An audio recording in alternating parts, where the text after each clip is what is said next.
teacups on the table were still warm, and the almond cookies I had baked the night before sat untouched on a porcelain plate. It was exactly 7 in the evening, the time my husband Thomas usually came home, but this time he would not. I sat staring at the front door for longer than I care to admit, almost expecting to hear his key turn in the lock, but the only thing that came was silence. Not ordinary silence, but the heavy kind that seeps into your bones when something is gone forever. My name is Vivian Carter, and for 15 years I believed my marriage was the kind other people envied. Thomas was calm, accomplished, and carried himself with a steady presence that made every room feel grounded when he walked in. He was never late, never raised his voice, always brought me flowers on Sundays, wore his shirts neatly pressed, and made sure I never had to worry about money. We had no children, but life between us seemed to flow easily, as though we were two puzzle pieces that fit perfectly. What I did not know then, but was soon to learn, was that our puzzle had missing pieces. One of those pieces was hidden in a place I was never allowed to go. Thomas died on a Thursday. They said it was a heart attack. I remember the doctor's face as he spoke, kind, detached, and practiced, as though he had said these words too many times. A massive myocardial infarction, he explained, and that he had gone quickly. I nodded as if I understood, though it made no difference, because nothing makes sense when you lose the only person you thought truly knew you. His funeral passed in a blur, black clothes, polite condolences, unfamiliar faces telling me how wonderful my husband had been. I clung to Claire, my best friend since college, who kept pressing glasses of water into my hand that I could not drink and food I could not eat. When my sister Rachel arrived, her perfume too sweet and her hug too long, something inside me shifted. She whispered how sorry she was, saying Thomas had been like a brother to her. I wanted to believe her, but her eyes told a different story. Later that night, as she poured herself a drink in my kitchen, she mentioned that Thomas had loaned her money and that she hoped we could settle the matter now that I was taken care of. I stared at her, stunned, asking what money she meant. She smiled faintly and said it must have slipped his mind to tell me. Something inside me twisted. That night, I could not sleep.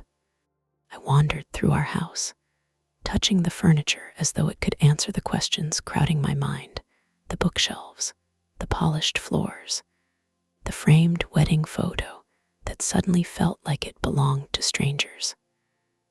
That was when I saw them, Thomas's keys still on the hallway table. Among them was the one he had never let me use, shaped differently than the rest. It was the key to his garage. I remembered asking him about that garage key years ago.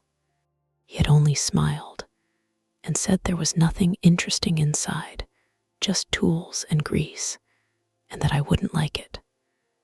I never pressed him, because that was the way our marriage worked. We didn't argue, we didn't pry, and I accepted the quiet spaces he left untouched. But now he was gone, and I had nothing left to lose. The next morning, I drove out to see the garage for myself. It was in the old industrial district, hidden behind a row of decaying buildings, with rusted roofs and weeds curling through the cracked pavement. It was not the kind of place you would expect a man like Thomas to keep anything. Yet, he had come here every Thursday without fail. I had never questioned it. The metal door was heavier than I expected, and when the key turned with a low groan, I froze, afraid of what I might find on the other side. The smell of dust and oil filled the air as I stepped inside and reached for the light switch. But when the fluorescent lights flickered to life, I realized this was not a garage. It was not filled with tools or spare car parts. It was something else entirely, a shrine to a life I never knew existed. The walls were completely covered in photographs, newspaper clippings, maps, and handwritten notes. Dozens of pictures were pinned neatly in rows, each one showing Thomas, but not the version of him I knew. In these photos, he was not dressed in his usual tailored suits. Instead, he wore jeans and casual shirts, his hair messy, his face softer and unguarded. And he was never alone. In almost every picture, a woman stood beside him. She was beautiful, younger than me by at least 10 years, with dark hair and sharp, intelligent eyes. They stood close, sometimes her hand on his arm, his face turned toward her with a smile I hadn't seen in years. Some of the photographs showed them at the beach, others at a ski lodge, or sharing a candlelit dinner. There were dates scribbled on the backs of some 7 years ago, 5 years ago, 3, and even one from just a few months earlier, marked August 2024. That date stopped me cold. I remember that day. I had been at home cooking his favorite meal, waiting for him to return from a supposed client meeting. But here in my hands was a picture of him sitting beside that woman with a young man in his early 30s. The three of them smiled together like a family. On the back, in Thomas's handwriting, were the words, Isabel and Logan. August 2024. My knees buckled, and I clutched the edge of a metal desk in the middle of the room to steady myself. That was when I saw the stacks of papers. There were files filled with bank transfers, business records, letters from overseas, and tax documents that did not match anything I knew about his work. And then I found a medical report. The header read Crescent Heart Institute, dated less than 2 months earlier. My eyes caught the diagnosis: ischemic heart disease, stage 3, with high risk of cardiac arrest. Thomas had known. He knew he was dying, and instead of telling me, instead of preparing me, he spent his final months building this secret life with another woman, another family. Because that young man in the photos was surely their son. 15 years I had stood by him. 15 years I believed we had the perfect marriage. And now I realized the man I buried was not truly my husband.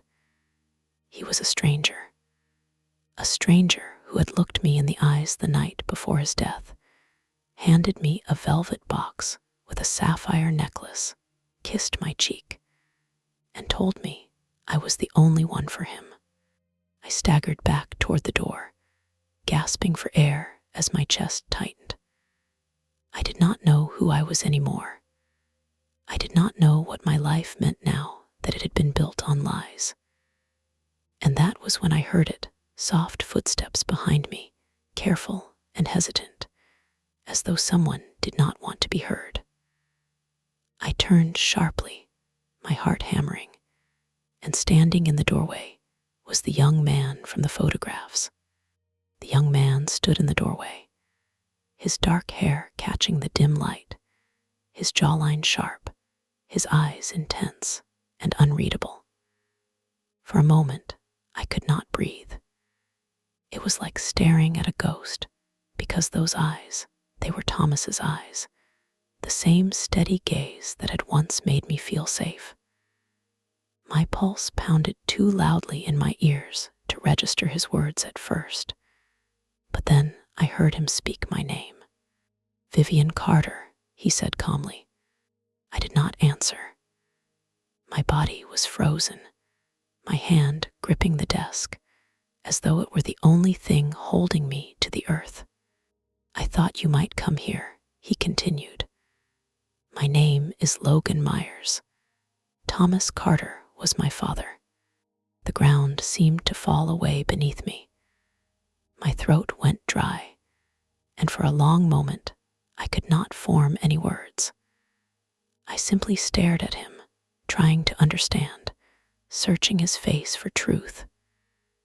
At last, my voice escaped in a whisper. You're really his son." "Yes," Logan replied, steady and sure, without hesitation. "And I'm sorry. I never wanted you to find out like this." "How long have you known about me?" I asked, though my voice was barely more than a breath. "My whole life," he said plainly. He didn't tell me much, only that he was married and that you didn't know about me.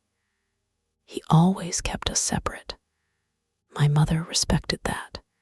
She never wanted to interfere.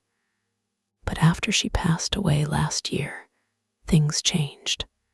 The words struck me hard. Isabel, the woman in the photos, was gone too. Another loss tied to Thomas's secrets. I sat down heavily in the dusty chair by the desk, my legs refusing to hold me any longer. "Why are you here?" I asked quietly, my voice trembling. "Why today?" Logan pulled a folded piece of paper from his backpack. Its edges were yellowed, the creases worn. He held it out to me, and after a moment of hesitation, I took it. "It's a draft of a will," he explained. "Unfinished, not official. My father gave it to me 2 weeks before he died. He said the official one would go to you, but this one was just in case."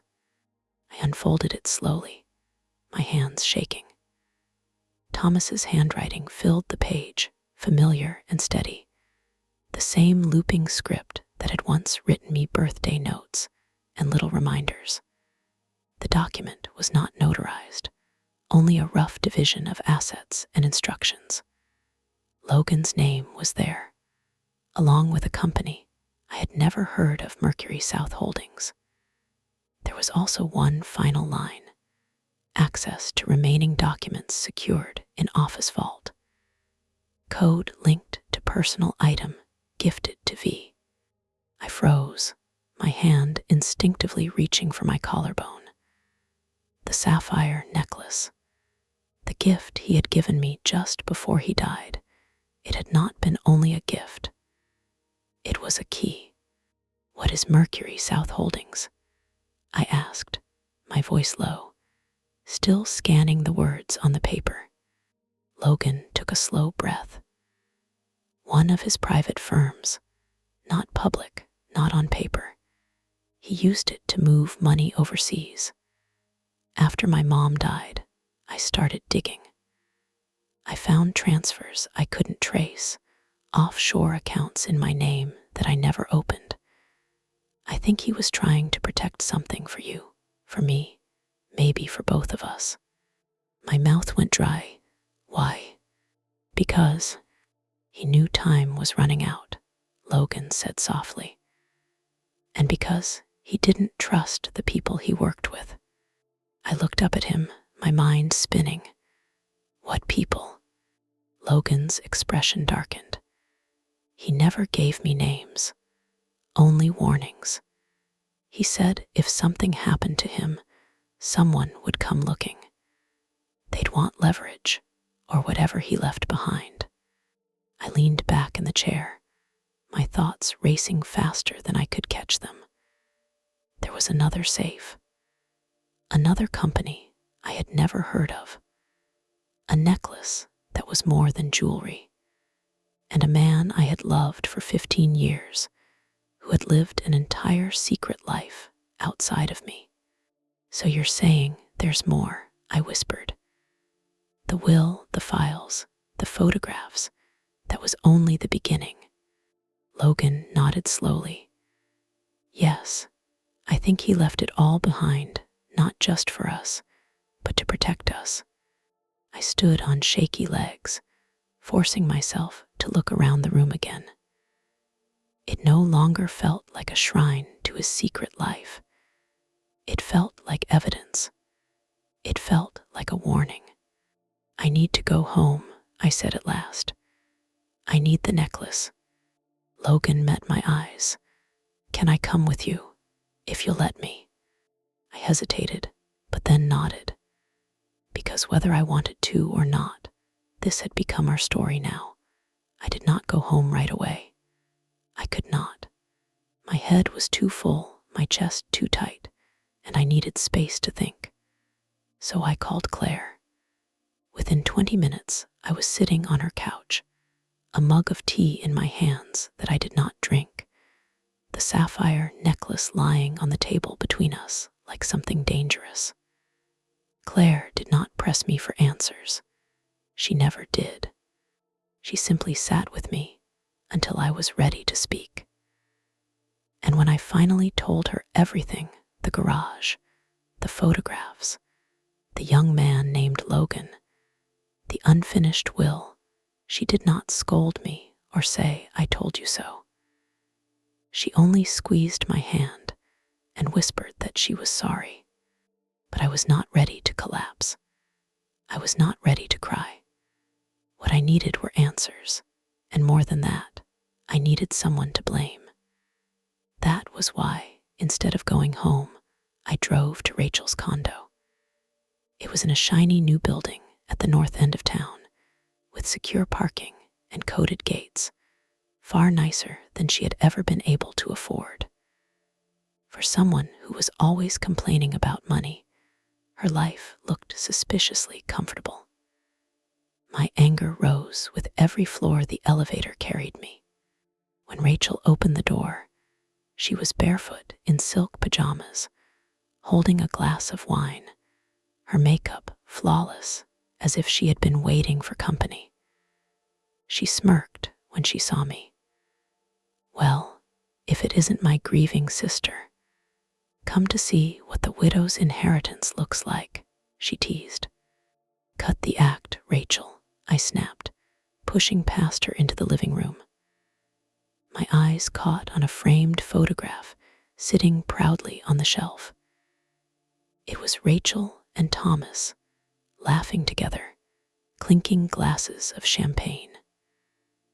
My stomach dropped when I saw the date in the corner, 5 years ago. What the hell is this? I demanded, pointing to the frame. Rachel walked over casually, sipping her wine like it was nothing. Oh, that. It was just a company holiday party. You were too tired to come, remember? Thomas insisted I go with him. She spoke as though sharing champagne with my husband was completely normal. She even added, we always got along so well. I turned to her fully, anger sharpening my voice. How well exactly? Her smirk faltered. I know about Isabel, I said firmly. I know about Logan, about the garage, the fake company, and the will. I know everything. So if there's more, tell me now.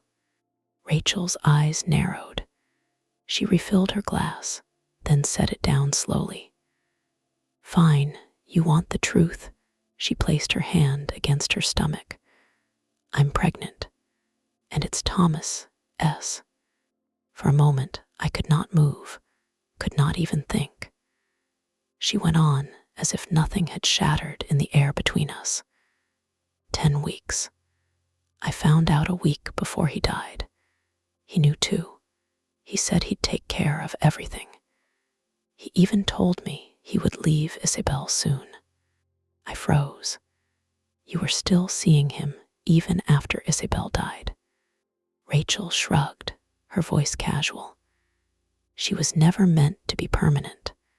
I was the one who stayed. I felt like I was floating outside of my body, my ears ringing, the room around me fading into background noise. "You slept with my husband," I whispered. Rachel only lifted her shoulders. "Don't act so shocked. You had your perfect little dinners, your perfect house, while I struggled to pay rent and listened to Mom compare us, always making me the failure." Then Thomas showed up. He offered me help. He listened. You were his routine, Vivian. I was his escape. Before I knew it, my hand had lashed out. The slap landed across her face, her wine glass shattering on the floor. She did not cry. She did not yell. Instead, she smiled. "Now there's the real Vivian," she said softly. "Not the prim wife. The woman who just realized her life was a lie." My breath came in harsh bursts. "Why didn't you tell me?" I asked, my voice low and raw. "Because why? Oh, never would have believed me," Rachel replied coldly. "You always thought I was jealous, and maybe I was. But this was mine, something just for me." "You didn't just take something," I whispered. "You stole everything." She stepped closer, her expression unreadable. "Say what you want, but the baby inside me is your family, whether you like it or not." My throat tightened until I could hardly breathe. I wanted to scream, to tear the walls down, to rewind time. Instead, I said, "I'll honor what Thomas left in his will. Not for you, for the baby. Because that child didn't ask for any of this." For the first time, Rachel's face softened. "You mean that?" "I don't know what I mean," I admitted. "But I know this. I need to leave." I turned for the door, ignoring the crunch of glass under my shoes. My hands shook on the handle. Behind me, Rachel said something I will never forget. She asked if I was going to be okay, as though any of this had left me with a choice. I didn't answer. I could not go home that night. The house felt poisoned, every corner whispering of lies I could not bear to sit with. So I drove back to Claire S. and clutched the sapphire necklace in my fist, as if it might burn a hole straight through my skin. She opened the door without a word, took one look at my face, and simply said I needed sleep. But sleep was impossible when every memory in my mind was collapsing in on itself. The next morning, Logan picked me up. Claire insisted on coming too. "You're not opening your husband's secret vault without backup," she said firmly, pulling on her coat. Thomas had always spoken of a downtown office, describing it casually as a satellite space for private meetings. I had never stepped foot inside. Logan, however, had a key card.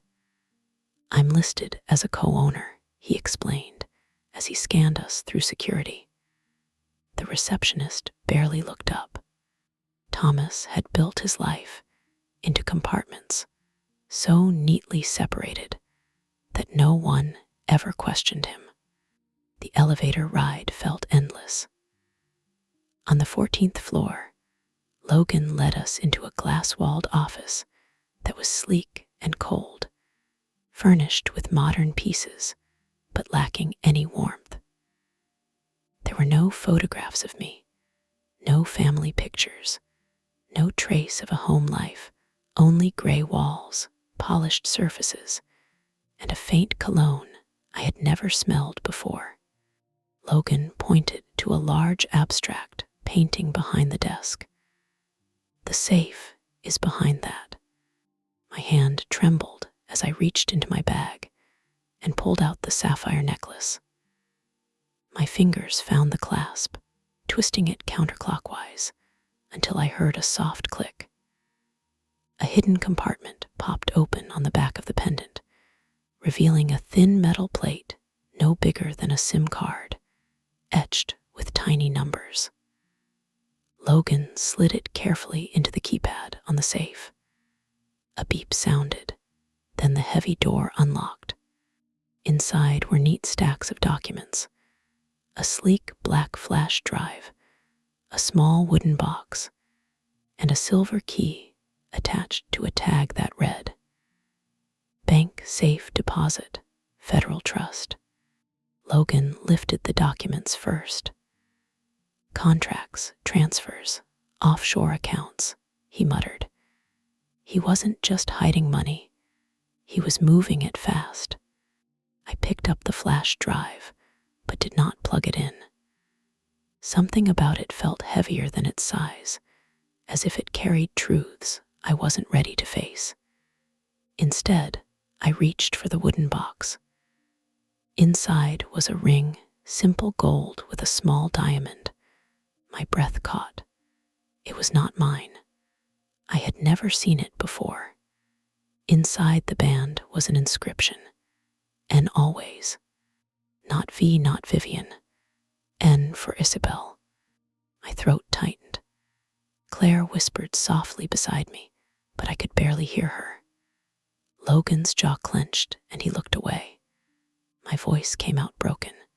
He bought her a ring. He was going to propose, or maybe he already had. I could not cry. I could not even move. Because in that moment, I finally admitted the truth I had been pushing away. He loved her. He may have cared for me in his way, but the part of him that was real, the part that laughed and smiled freely, that belonged to Isabel. Logan handed me a letter, folded neatly, with my name written on the front. I opened it with shaking hands. Vivian, it began. If you're reading this, it means I'm gone. I'm sorry. I never had the courage to tell you the truth, to say out loud what I should have years ago. I was selfish. I built 2 lives because I couldn't let either go. And in the end, it cost me everything. I loved you. Maybe that sounds empty now, but I did in the only way I knew how. I wanted you to have peace, to be safe. That's why I left you the papers, the access, the truth. Use them as you choose. Burn them, bury them, or reveal everything. It's your decision now. Forgive me if you can. If not, I understand. Thomas. The words blurred as my eyes filled, though no tears fell. I passed the letter to Claire, then to Logan. No one spoke, because there was nothing to say. The man we had believed in was gone, shattered into 1,000 sharp pieces. And all we could do now was decide what to do with Wah. Tea remained. We left the office in silence. Claire drove, Logan sat beside me, and I stared out the window as Charleston blurred by in shades of gray. My dead husband had lived a life I never touched, and now I held the remnants of it in my hands, not knowing who else might be watching. That night, as I lay awake on Claire's pull-out couch, my phone rang. The number was unknown. Vivian Carter. A man's voice said when I answered. Yes, I replied cautiously. This is Gordon Blake. I was a business associate of your husband, S. My stomach dropped. I believe you have something that belongs to me. He continued smoothly. I don't know what you're talking about, I said quickly. Yes, you do, he answered, his tone calm and dangerous. The documents from the safe. Some of them involve international transfers, accounts I helped set up. We need to meet. I'm not meeting anyone, I said firmly. Oh, you will, he replied coldly. Because the others Thomas worked with there, not as polite as I am. They don't ask. And then he hung up. I lay there staring at the ceiling, my heart pounding, realizing just how deep Thomas's secrets truly ran. In the morning, I told Logan about the call. His jaw tightened as he paced the room. He contacted me too, he admitted. But there's more. Last night, someone else reached out. He handed me a slip of paper with a name on it, Victor Crane. He claims he was the original source of the money Thomas moved. He said, if we don't return everything by the end of the week, there will be consequences. I did not need to ask what that meant. The weight of it was clear enough. Logan pulled the silver key from his pocket, the one we had found in the safe. We still have the deposit box, he said. Whatever's inside might explain who really owns what. My stomach churned. Do we really want to open another box? What if all it does is make things worse? Claire put a steady hand on my shoulder. Then at least you'll know. Not knowing is what's killing you. She was right. So we made a plan. First the bank, then, if we still had questions, we would find someone who knew more about what Thomas had been involved in. That was when Logan mentioned a name. My mother talked about him once, he said. Edward Holloway, Dad's old college friend. She said he was the only one who ever told Thomas the truth, even when he didn't want to hear it. Do you know where he is? I asked. I think so, Logan replied. Mom had his address in Savannah. She kept it in her box of emergency contacts. So we drove. The 2-hour trip passed in silence, rain streaking across the windshield like trails of memory. Savannah greeted us with damp air, mossy oaks, and a stillness that seemed to belong only to old towns. Edward lived in a tall brick house draped in ivy, like something pulled from another century. When the door opened, a man with kind but weary eyes studied us for only a moment. You must be Vivian, he said without hesitation. And you must be Logan. You knew we'd come, I asked. He nodded. Thomas said if everything fell apart, you'd find me. Then he stepped aside and invited us in. The house smelled faintly of paper and pipe smoke. Bookshelves lined the walls, and a polished piano sat untouched in the corner. Edward motioned for us to sit, then disappeared into another room.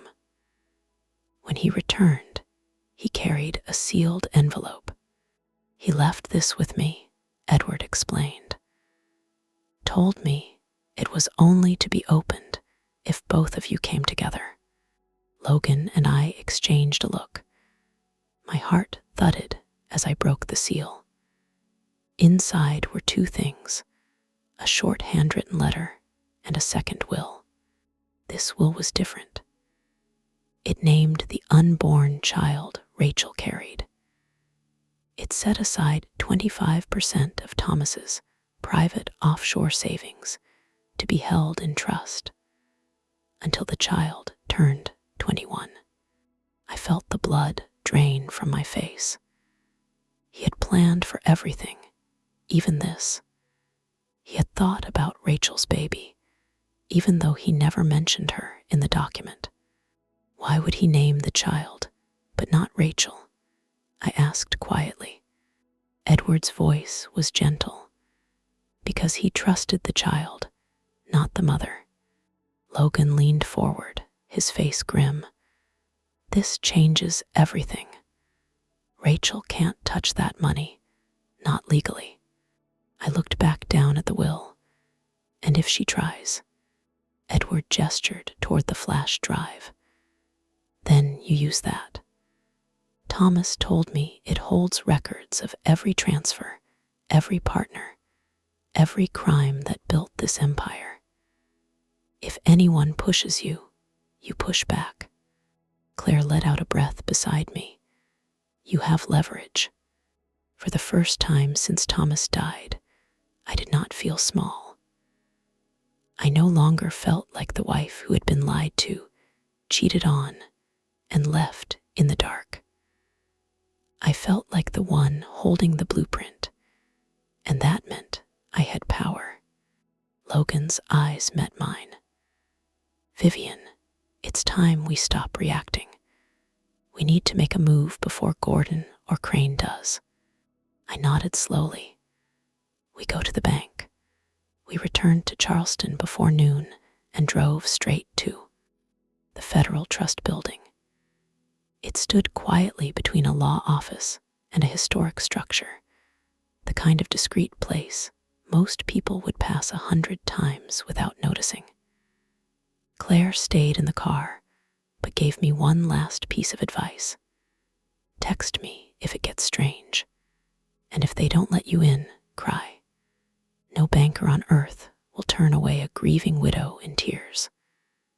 Logan almost smiled at that. I didn't. Inside, the vault manager examined the silver key, checked my ID, and raised his eyebrows. It's been years since this box was accessed, he said. It's registered under a corporate shield, Mercury South Holdings. Then he led us through layer after layer of security, steel doors, concrete walls, thick silence, until finally we were left alone in a cold, dim vault. He handed me gloves and closed the door behind us. My hand trembled as I held the key over the lock. Ready? Logan asked softly. No, I admitted, but I turned the key anyway. The box slid open with smooth precision. Inside, there was no cash, no fake passports, no bundles of secret bills. Only a manila folder and a single photograph. I lifted the photo first. My stomach dropped as I stared at the image. Thomas stood with Logan, both of them beside Gordon Blake. All three were smiling in front of a black SUV, arms crossed in camaraderie. But behind them stood another man, Victor Crane. They weren't just business associates, I whispered, the truth sinking in like a stone. They were a team. Logan opened the folder. His face hardened as he flipped through page after page.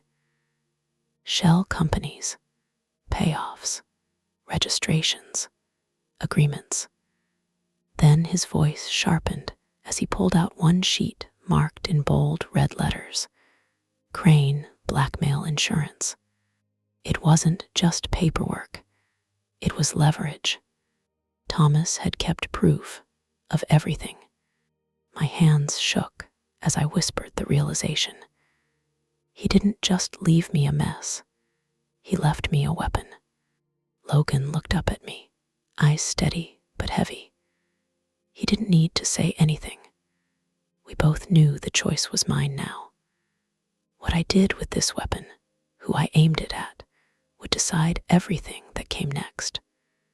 The next morning, we arrived at Marcus Doyle's office, a room lined with shelves of legal books, leather-bound and worn, and the faint, comforting scent of polished wood. Marcus was already waiting, a sharp, calculating presence, and he immediately studied the manila folder and photograph Vivian placed on his desk.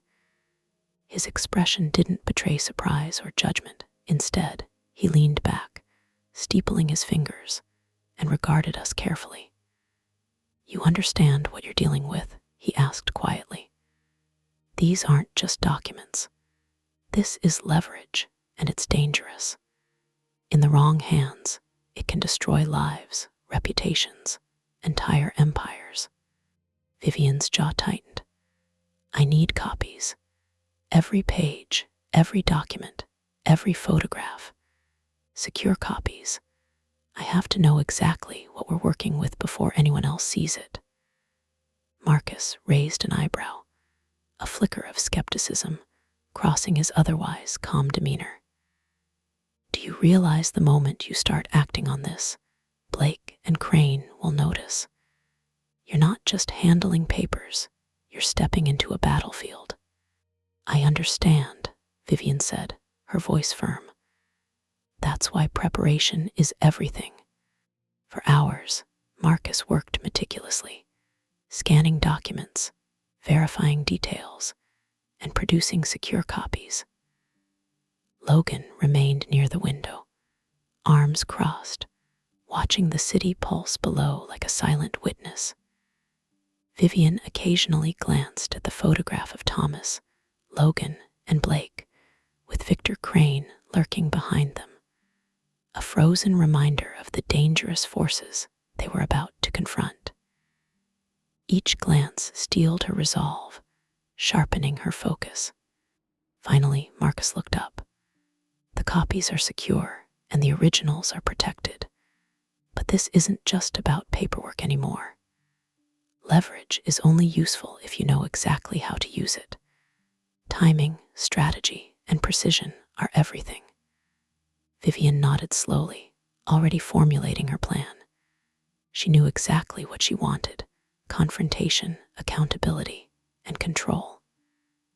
Everything Thomas had left behind was a weapon, and now, armed with knowledge, she could choose how to wield it and against whom. Outside, the city felt different. The familiar streets, the hum of traffic, even the indifferent passers-by, all seemed to take on new significance, a stage for what was coming. Vivian glanced at Logan. He remained calm, but she could see the tension in his shoulders, a quiet acknowledgement of the risk ahead. For the first time since Thomas's death, she felt a flicker of power, a sense that the past could now serve as a tool, that what had once been chaos could be transformed into leverage, and that she could finally shape what came next. Vivian arranged the meeting at a neutral location, a private room in a quiet hotel that rarely drew attention.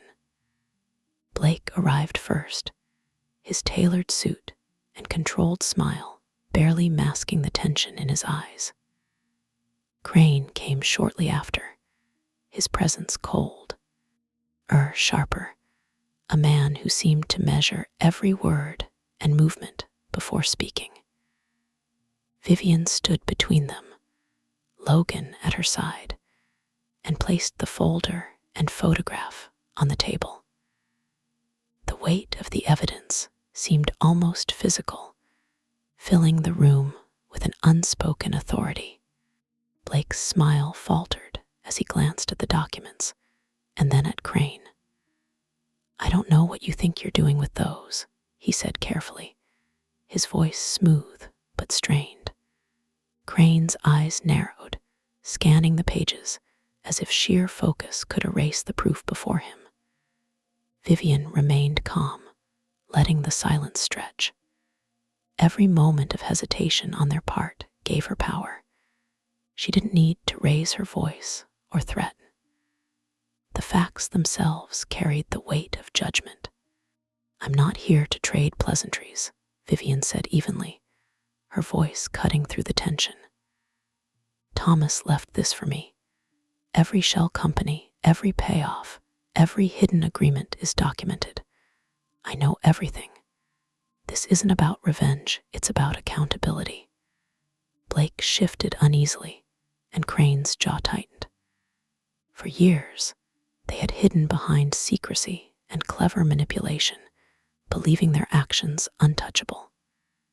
Now, exposed, they were vulnerable. Crane finally spoke, low and measured, his words carrying an edge of threat. You think you can use this against us, that you have control. Vivian met his gaze without flinching.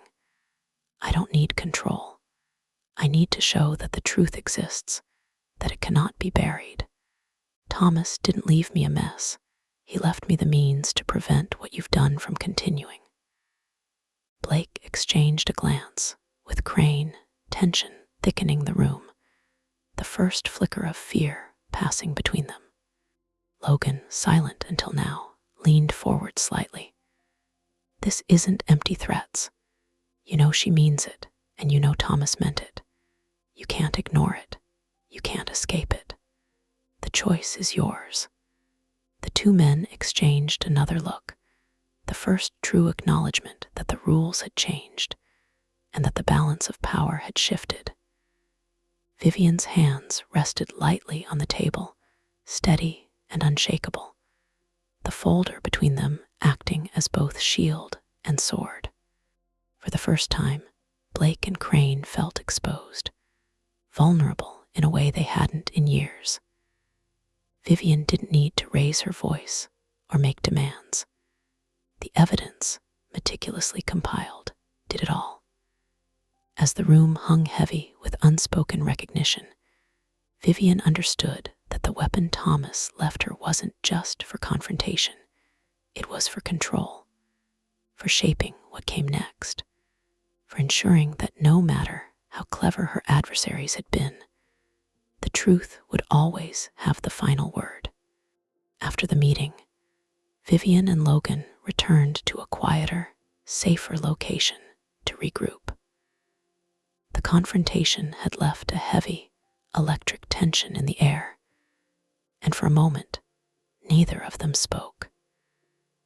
Vivian carefully reviewed the copies Marcus had secured, running her finger along the lines of each document, tracing the web of shell companies, secret payoffs, and hidden agreements.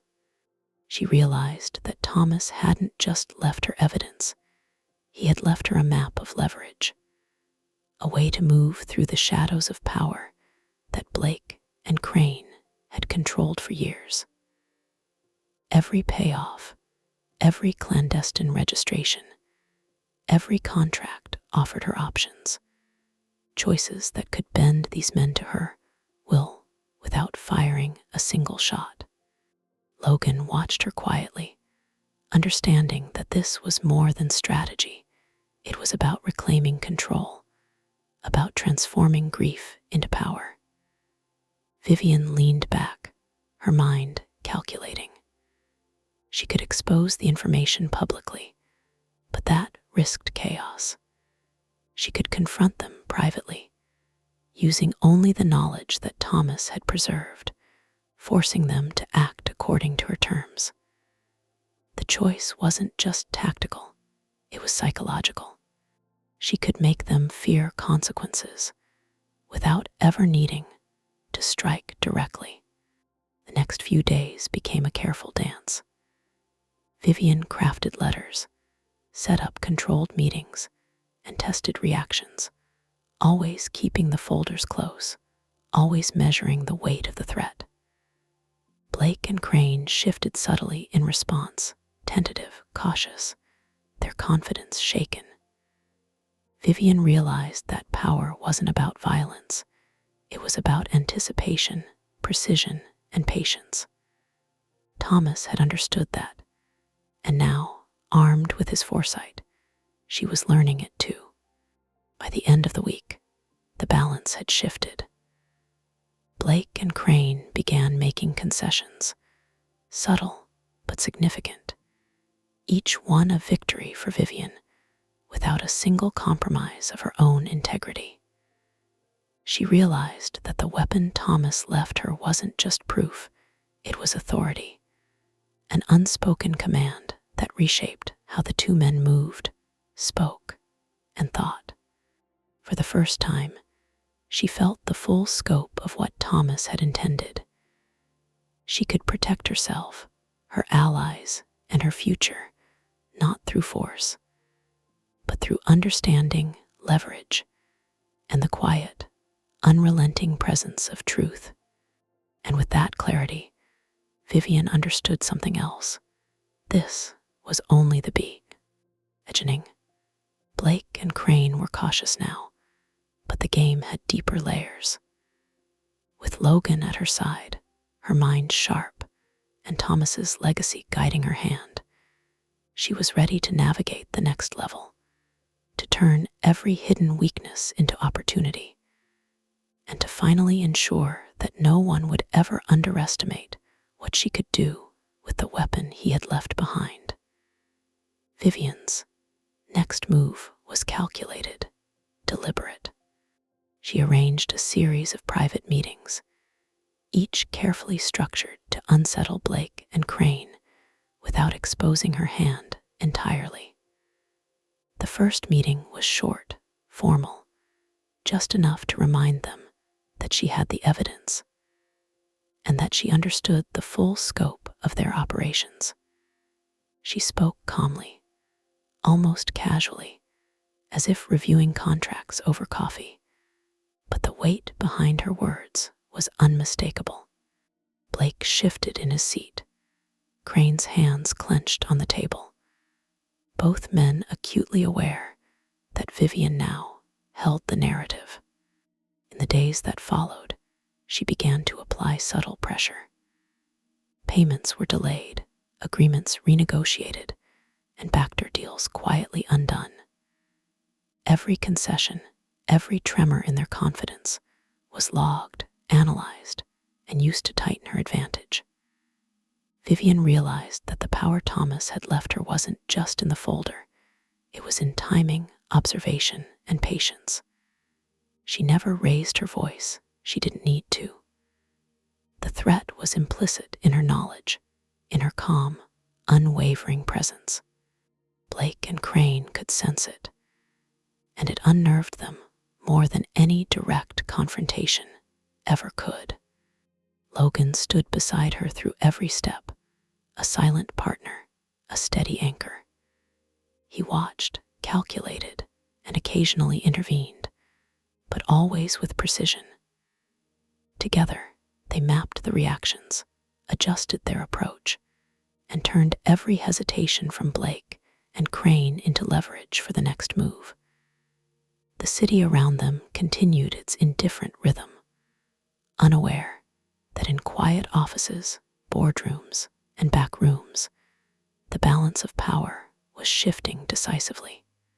By the end of the week, Vivian had transformed the situation entirely. Blake and Crane were no longer the confident puppeteers. They were reactive, cautious, and constrained by the very web they had woven over years. Each subtle concession, each small act of compliance, reinforced Vivian's understanding. Leverage, when wielded with patience and intelligence, could accomplish more than force, fear, or anger ever could. She felt the weight of Thomas's foresight in her hands, the clarity of his plan shaping her own, and the slow, undeniable satisfaction of turning tragedy into control. And as she closed her office door one evening, the folders safely secured, Vivian knew the final moves were still ahead. The confrontation had begun. The rules were being rewritten, and Blake and Crane were trapped in a game they hadn't realized they were playing. With Logan at her side and Thomas's weapon as her guide, she was ready to push the boundaries further, to ensure that every secret, every deception, and every betrayal would be accounted for, and that no one would ever underestimate the power she now commanded. Vivian knew the final phase required precision and subtlety. She arranged a meeting under the guise of negotiation, but the atmosphere was unmistakably hers to control. Blake arrived first, his practiced composure slightly frayed, followed by Crane, whose cold detachment now carried a thin veneer of tension. Vivian placed the folder and photographs on the table, not as a threat, but as a constant, silent reminder of the leverage she held. Every document, every photograph, every hidden agreement was now her ally, and she could see the effect immediately. Blake shifted uneasily. Crane's eyes flicked to the papers with a quick, involuntary glance. Vivian began calmly outlining changes that needed to be made, adjustments to agreements, restitution for past payoffs, and public disclosures that would restore some measure of accountability. She spoke clearly, deliberately, each sentence carefully measured, each pause intentional. There was no shouting, no dramatics. Everything rested on the undeniable facts she presented. Blake and Crane listened, their confidence ebbing with each precise statement, their previous sense of control dissolving into compliance. Logan stood beside her, silent but watchful, a subtle reinforcement of Vivian's authority. When Blake attempted to argue, she didn't rise to the bait. She merely gestured to the documents, letting the evidence speak for itself. Crane tried a thinly veiled threat, but it fell flat. Vivian's knowledge of every shell company, every payoff, every secret contract left them no room to maneuver. She could see their calculations, their attempts to minimize losses, and she exploited every hesitation, every microexpression, turning it into another step in her favor. By the end of the meeting, Blake and Crane had agreed to every condition Vivian had laid out.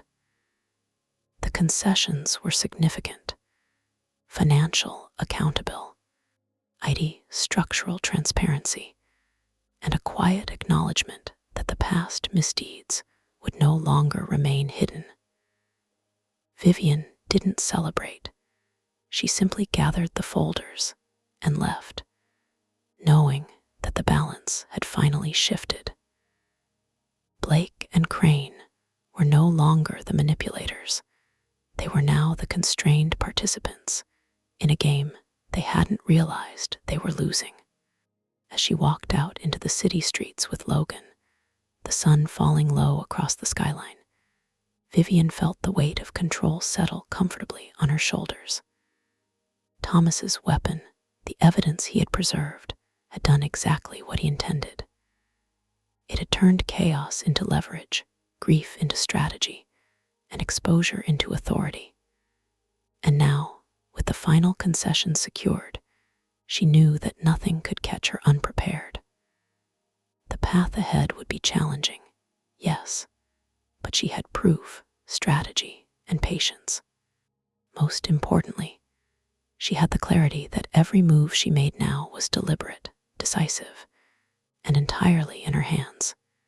In the days that followed, Vivian moved quietly, but decisively, to solidify the position she had carved out.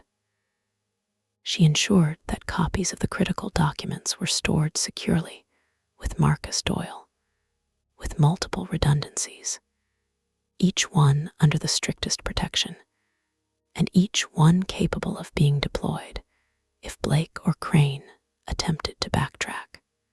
Every transaction, every adjustment, every concession agreed upon in the final meeting was monitored closely, and she kept a careful record of even the smallest actions, reinforcing the unshakable leverage she now held.